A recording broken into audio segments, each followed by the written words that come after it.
হুমায়ুন ভাই কেমন আছেন আপনি? জি আছি আলহামদুলিল্লাহ ভাই, আপনি ভালো আছেন? আছি আলহামদুলিল্লাহ, আমি ভালো আছি। আজকে আমরা করবেল ইন্টারন্যাশনাল লিমিটেডের পক্ষ থেকে আমরা আপনার কাছে চলে আসছি। জি পীরগঞ্জ উপজেলার জি সবচেয়ে বড় আম চাষি আপনি।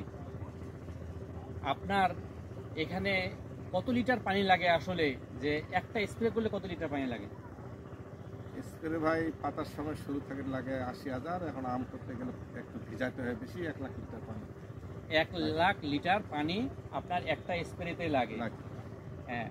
আর আমরা যে আজকে এই বাগানে এসে আপনাকে যে পরামর্শ প্রদান করলাম, আমাদের করবেলের যে প্রোডাক্টগুলোর কথা বললাম, জি জি যে আপনার এখন বর্তমান যে স্প্রেটাতে যে ওষুধগুলো ব্যবহার করা লাগবে জি। সেটা হচ্ছে মাকড়ের জন্য আমরা লিকারের কথা বলছি। জি সেই লিকারটা আপনি ব্যবহার করবেন এবং ইমিডাক্লোরোপিড আমাদের যে আছে বিল্ডর, সেটার কথা বলছি, জি। সেটা আপনি ব্যবহার